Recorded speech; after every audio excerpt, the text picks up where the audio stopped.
말씀 함께 보겠습니다. 구약성경 이사야 64장에 있는 말씀입니다. 이사야 64장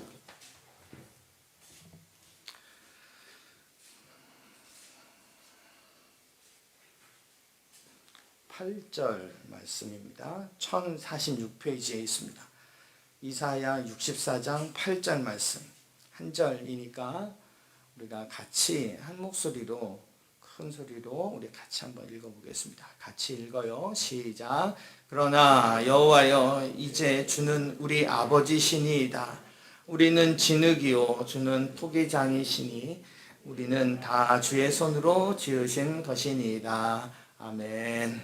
우리 앞뒤에 옆에 사람과 인사해요. 반갑습니다. 우리 은혜 받읍시다. 반갑습니다. 아까 인사를 못했는데 우리 반주해 주시는 고미나 선생님이 3일 뒤가 출산일이에요.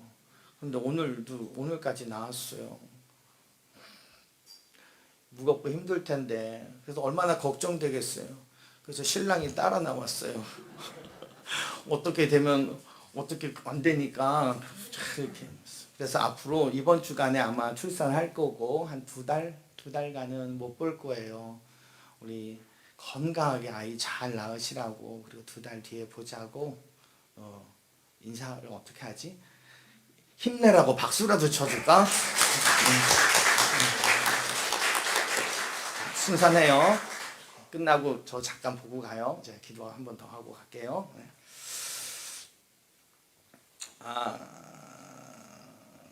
오늘이 아름다운 성산교회가 세워진 지 15년이 된 주일입니다. 참 하나님께 감사하고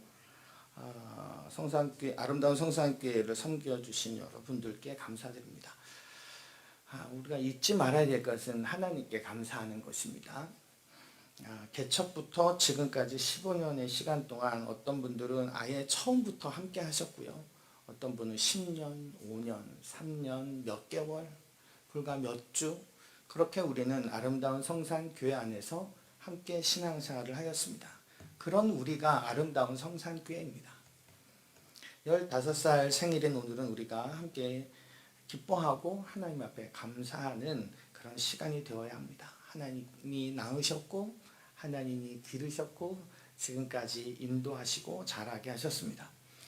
지나온 시간을 되돌아보며 오늘 말씀을 볼 때 지나온 15년의 시간을 같이 한번 생각해보고 그 교회의 15년의 시간 속에 있는 나를 한번 또 생각해보고 또 앞으로의 교회의 역사를 상상해보고 그 미래의 시간 속에 있을 나의 모습을 함께 상상해보는 그런 시간이 되었으면 좋겠습니다.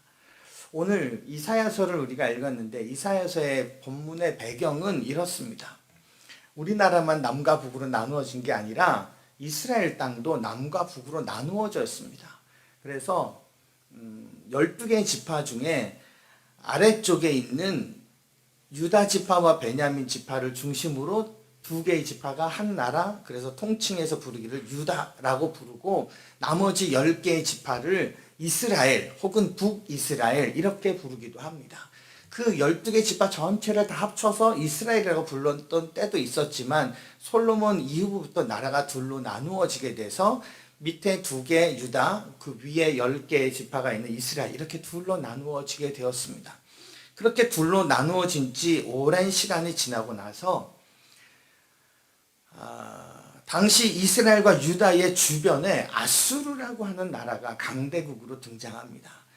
세계사 역사에 보면 아시리아가 등장하는 거죠. 그 아시리아의 세력이 등장하게 되었던 거죠. 이 아시리아의 세력이 점점 커지니까 북이스라엘, 10개의 지파가 있던 북이스라엘의 왕이 남유다의 왕에게 제안을 하나 합니다. 야, 우리 힘을 합치자. 우리 동맹을 맺자. 라고 제안을 합니다. 그런데 남유다의 왕이 그 제안을 거절합니다. 그리고 그렇게 제안을 했다는 얘기를 아수르의 나라의 왕이 알고 이 북이스라엘이 이렇게 일명 찍혀서 강대국에 찍혀서 공격을 당하고 그래서 결국에 이 북이스라엘이 멸망합니다. 북이스라엘이 멸망하고 난 다음에 아시리아의 세력은 점점 더 커져가죠. 이제는 남유다의 수도인 예루살렘을 위협하고 예루살렘의 함락을 눈앞에 두고 있는 상황이었습니다. 그때쯤에 우리가 잘 들어서 알고 있는 히스기야라고 하는 경건한 왕이 있습니다. 그 왕이 하나님 앞에 기도합니다. 그때 하나님께서 이사야라고 하는 선지자를 보내셔서 이렇게 예언합니다. 아수르 군대가 예루살렘을 점령하지 않고 곧 물러가게 될 것이다. 이 얘기를 들으면 강대국이 우리나라를 잡아먹으려고 왔는데 아수르 군대가 물러가게 될 것이다. 이러면 너무 기분 좋잖아요. 그런데 이사야의 예언은 거기에서 머무르지 않습니다. 유다의 죄악이 많아서, 이 유다 나라의 죄악이 많아서 지금의 아수르는 아니지만 그 후에 일어나게 될 바벨론이라고 하는 나라가 너희를 멸망시킬 것이다 라고 이야기를 하셨던 거예요. 이사야를 통해서. 그런데 하나님의 멸망은 완전히 짓밟는 멸망이 아니라 그러고 나서 회복이 되어 나중에 다시 예루살렘으로 돌아오게 될 것이 날이 있을 것이다 라고 하는 것까지 말씀해 주셨던 거죠. 실제로도 그렇게 됩니다. 아수르의 군대는 물러가게 되고요. 그렇게 좀 유지가 되다가 아수르의 세력이 쇠퇴하고 바벨론이라는 신흥 강대국이 등장하고 그 바벨론이 통치할 때에 유다가 망합니다. 그래서 다 포로로 잡혀갑니다. 포로로 잡혀가고 한 70년이 지난 다음에 다시 예루살렘으로 돌아오게 되고 거기에서 성벽을 짓고 성전을 짓고 하는 그런 이야기들이 느헤미야, 에스라 이런 성경에 기록이 되어 있는 것이거든요. 이사야는 이런 선지자입니다. 어떤 선지자예요? 자기 나라의 멸망을 말해야 되는 선지자였습니다. 그 심정은 이루 말할 수 없을 것입니다. 물론 지금 망하지만 지금 망하더라도 나중에는 회복이 될 것이다 라고 얘기해도 사람은 지금 당장 망한다 이 소리밖에 안 들립니다. 그래서 이 이사야의 마음은 굉장히 아팠을 것으로 예상이 되죠. 눈물 흘리는 마음으로 또한 선지자적 사명을 가지고 전했을 겁니다. 유다는 하나님의 선택받은 백성이었습니다. 그러나 그 선택받은 하나님의 백성들이 하나님의 사람들로서 제대로 살지 못했던 거죠. 그래서 하나님께서는 역사 속에서 바벨론이라고 하는 나라를 일으키시고 그 바벨론의 밑에 멸망하게 하시고 정신 차리게 하시고 그 다음에 다시금 돌아오게 하셨던 거죠. 하나님의 사람이라고 해서 무조건 복 받고 무조건 잘 되는 것 아닙니다. 하나님의 사람은 하나님의 사람다워야 합니다. 성도는 성도다워야 합니다. 교회가 교회다워야 합니다. 당시의 사람들이 모습이 어땠는지 이사야가 이렇게 고백하는 장면이 나와요. 우리가 8절을 읽었지만 7절 말씀 한 절 위에 보면 이런 말씀이 있어요. 제가 읽어볼게요. 이사야가 고백하는 거예요. 주의 이름을 부르는 자가 없으며 스스로 분발하여 주를 붙잡는 자가 없사오니 이는 주께서 우리에게 얼굴을 숨기시며 우리의 죄악으로 말미암아 우리가 소멸되게 하셨음이니이다. 하나님의 백성인데 하나님의 이름을 부르는 자가 없다는 거예요. 스스로 뉘우치고 내가 이제 열심히 해야지 그래서 분발해서 하나님 쫓아가는 사람이 없다는 거예요. 하나님은 뭐 하시는데? 하나님도 그런 자들에게 실망하셔서 얼굴을 숨기셨다는 거예요. 그들을 만나주지 않으셨다는 거예요. 그래서 우리가 다 소멸되게 되었다는 거죠. 너무 슬픈 일이죠. 하나님의 백성은 하나님을 외면하고 하나님은 하나님의 백성에게 등을 돌리는 슬픈 일입니다. 그리고 나서 오늘 아까 우리가 8절 본문 말씀이 있는 거예요. 그런데 이사야는 포기하지 않아요. 하나님도 얼굴을 돌리고 사람들도 하나님을 찾지 않는 상황인데 그 상황 가운데 하나님한테 가서 이렇게 외치는 거예요. 8절에 그러나 여호와여 이제 주는 우리 아버지시니이다. 우리는 진흙이요 주는 토기장이시니 우리는 다 주의 손으로 지으신 것입니다. 하나님도 외면하는 것 같고 사람들도 하나님을 바라지 않는데 이사야가 하나님께 나아가서 외치는 거예요. 그래도 하나님은 우리 아버지십니다. 우리가 진흙이라면 하나님은 그 진흙으로 그릇을 만드시는 토기장이 아니십니까? 진흙을 다듬고 주물러서 쓸만한 그릇을 만드는 것이 토기장이에게 달려있듯이 우리는 모두 진흙이고 하나님의 손에 달려있는 사람입니다 라고 이야기를 하는 거예요. 이사야가 어떤 선지자였죠? 유다 멸망한다 라고 하는 하나님의 뜻을 그 사람들에게 선지자적 사명을 가지고 외쳤던 사람이에요. 그랬던 사람이 하나님 앞에 가서는 하나님 그래도 이 망할 백성이지만 그래도 이 백성이 하나님의 백성입니다. 아버지십니다. 토기장이십니다. 라고 말하고 있는 거죠. 잘 빚어달라고. 저는 이 본문을 보면서 오늘날의 우리들의 모습을 자꾸만 생각이 났습니다. 우리는 지금 교회 설립 15주년이라고 하면서 감사해하면서도 한국교회와 성도들의 모습은 어떤지, 우리들의 모습은 어떤지, 하나님을 외면하려는 모습은 없는지, 하나님의 사람임에도 불구하고 하나님을 보려하지 않는 사람들, 성도라는 이름으로 모였어도 사랑은 식어가고 하나님의 영광을 드러내지 못하고 있는 한국교회 현실은 아닌지, 소망이 없어 보이는 한국교회, 소금과 빛의 역할 잘 감당하지 못하는 한국교회를 생각하면 속이 타고 목사로서 부끄럽고 안타깝고 그렇습니다. 한편으론 이사야의 마음을 품게 됩니다. 그래도요, 하나님, 그래도 하나님의 백성입니다. 그래도 하나님, 주는 토기장이시오. 우리는 진흙이니까 주의 손에 달린 사람들입니다. 그래도 이들이 하나님의 교회입니다. 하나님의 백성입니다. 이사야가 된 듯한 마음을 가졌습니다. 저는 한 작은 교회 목회자이고 나 혼자의 힘은 너무나도 작은 것 같아서 더 속이 상하기도 합니다만, 매몰차게 하나님이 떠나시지는 않을까, 매몰차게 하나님이 등을 확 돌려버리시는 것은 아닐까, 하나님의 옷자락이라도 붙잡고 그래도 하나님 이들은 진흙이요 주는 토기장이 아니십니까? 이들은 주의 백성입니다. 주님이 아버지십니다. 라고 이사야의 마음으로 막 바짓가랑이를 붙잡는 마음이 들었던 거죠. 주님이 원하시는 게 뭘까요? 너무나 자명합니다. 주가 토기장이이심을 잊지 말라는 것입니다. 주님의 토기장이이심을 기억하는 것입니다. 진흙은 진흙으로 있으면 아무런 가치가 없습니다. 흙덩이죠, 흙덩이. 그러나 토기장이의 손에 가면 쓸만한 그릇이 되는 것입니다. 그 진흙이 토기장이에게 맡겨질 때 비로소 그릇이 되는 거죠. 교회는, 다시 얘기해서 하나님의 사람은 하나님이 빚어가십니다. 하나님이 토기장이이기 때문에 그렇습니다. 아무리 이 시대의 교회가 어둡고 아무리 내가 성도답지 못한다 하더라도 그래도 우리는 하나님의 옷자락을 붙잡고 말할 수 있어야 합니다. 그래도 하나님의 사람입니다. 진흙이, 토기장이가 진흙을 버리시면 되겠습니까? 이렇게 막 주님 앞에 나아갈 수밖에 없는 겁니다. 저는 하나님의 사람입니다. 라는 고백으로 나아가야 합니다. 어찌하든지 하나님 의지하고 하나님의 손에 우리를 맡겨야 합니다. 그게 진짜 소망이고, 그렇게 할 때 진정한 부흥이고, 그렇게 될 때 진짜 회복이 일어나게 되는 것입니다. 아름다운 성산교회가 이 고백을 놓치지 않기를 바랍니다. 교회가 빛을 잃어가고 성도가 하나님 보기를 거부하려던 이 시대에도 토기장이 기억해야 합니다.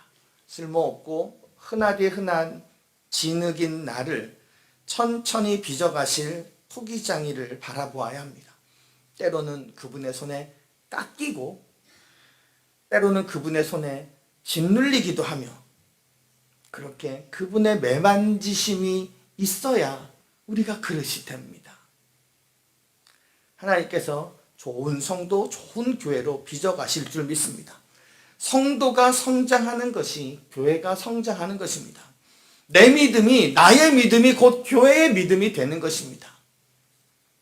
믿음이란, 오늘 본문 말씀을 예를 들자면, 나는 진흙이고 하나님이 토기장이이심을 믿는 것입니다. 이것을 확실히 믿고 나아갈 때 하나님은 내 인격을 다듬으실 것이고, 하나님은 아름다운 성산교회를 다듬을 것이고, 하나님은 그렇게 우리를 귀한 그릇으로 만들어 가실 것입니다. 아름다운 성산교회는 꿈이 있습니다. 그러나 정작 그것을 이루실 토기장이를 잊어버리면 우리의 꿈, 우리의 비전은 한낱 사사로운 욕망에 지나지 않게 됩니다. 하나님의 빚어주심을 기대할 때에 우리의 비전도 이루어지게 되는 거죠. 기억해야 합니다. 하나님께 온전히 드려진 진흙이 되어서 그분이 나를 마음껏 빚어가실 수 있도록 삶을 드리는 그런 성도, 그런 교회가 되기를 주의 이름으로 간절히 축원합니다.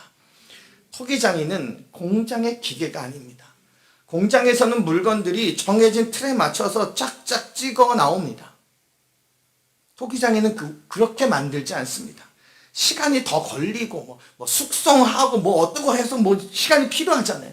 공장에서는 명품이 그래서 안 나오는 겁니다. 장인이 아니기 때문에 그렇습니다. 장인의 손길은 시간이 걸려도 그 시간 속에서 명품을 만들어 갑니다. 아이 한 명을 키워도 기다리고 다듬고 다듬어서 오랜 시간이 지나서 결국 쓸만한 괜찮은 인물 하나 만들어내는 거죠. 배는 갑자기 부르지 않습니다. 천천히 영양을 공급하고 한번 불렀다가도 또 꺼지고 한번 불렀다가 또 꺼지고 하면서 그렇게 내게 영양을 공급하는 거죠. 그리고 한꺼번에 배부르는 것을 너무 기대하지 말아야 합니다. 오히려 탈날 때가 더 많이 있습니다. 우리는 아름다운 성산교회 옆에서 그리고 아름다운 성산교회 안에서 함께 성장하셨으면 좋겠습니다. 성장이 멈춘 것처럼 보이고 더딘 것처럼 보여도 토기장이에게는 다 계획이 있습니다. 우리가 하나님의 쓸만한 그릇이 되려면 시간이 필요합니다. 아름다운 성산교회는 공장에서 나온 교회가 아닙니다. 세상에서 흔히 볼 수 있는 교회가 아닌 세상에 단 하나밖에 없는 교회입니다. 세상에 있는 모든 교회보다 유일하고 탁월한 우월한 교회라는 뜻이 아닙니다. 하나님이 아름다운 성산교회를 향한 특별한 부르심이 있다는 겁니다. 저 충청도 서산 어디에 가면 주일학교 아이들이 1000명 이상 모이는 교회가 있습니다. 그 교회에 가려면 비포장 도로를 덜컹덜컹 버스를 타고 들어가야 합니다. 시골에 아이들이 어디 있습니까? 그런데 2시간이고 3시간이고 버스 타고 자기 차 이용해서 주일날마다 그 서산 시골로 비포장 도로로 해서 그 안에 시골 안에 있는 교회를 찾아 들어가는 거죠. 저는 그 교회가 참 너무 부럽습니다. 그 교회는 주일학교 아이들이 많이 모이니까 거기에 대한 부모들이 또 모이는 거죠. 요즘 교회를 선택할 때에도 주일학교가 얼마나 체계적으로 잘 되어 있는가 요거 시스템 다 보시고 요거 우리 아이한테 딱 맞겠다 요 프로그램이 마음에 든다 그래서 교회 등록하는 그런 경우도 있잖아요. 그 시골에 비포장 도로가 있는 거기 아이들도 없을 텐데 그 교회는 하나님이 어린 영혼들을 위해서 부르신 특별한 부르심이 있는 거죠. 저는 아름다운 성산교회에도 하나님의 특별한 부르심이 있다고 생각합니다. 그래서 세상에 단 하나밖에 없는 교회가 되는 거죠. 하나님이 그렇게 세워가실 것입니다. 또 한 가지, 아름다운 성산교회와 함께 나도 성장해야 합니다. 나의 믿음이 교회의 믿음이고 나의 성장이 곧 교회의 성장이기도 하지만 바꿔 이야기하면 교회의 성장이 나 개인의 성장이기도 합니다. 15년 전에 교회를 개척할 때 저는 30대 중반이었습니다. 이제 50이 훌쩍 넘은 나이가 되었습니다. 교회를 개척할 때 저희 아이들은 이제 막 유치원에 입학하는 나이였습니다. 그랬던 아이들이 다 대학생이 되어버렸습니다. 지난 15년을 되돌아보면서 감히 제가 얘기할 수 있는 것은 그때보다 제가 믿음이 더 좋아졌습니다. 그때보다 제가 15년 전에 30대의 젊은 목사일 때보다 패기는 좀 없어졌을지 몰라도 저는 더 믿음이 더 좋아졌습니다. 제 인격도 이게 좀 더 나아진 모습이 이런 겁니다. 주님을 향한 마음도 그때보다 지금이 더 뜨겁습니다. 임성택이라고 하는 한 사람도 아름다운 성산교회 안에서 영구로 가고 있는 것입니다. 하나님이 저를 빚어오셨음을 고백하지 않을 수가 없습니다. 저만 그럴까요? 성도들의 가정은 어떨까요? 마찬가지인 것 같습니다.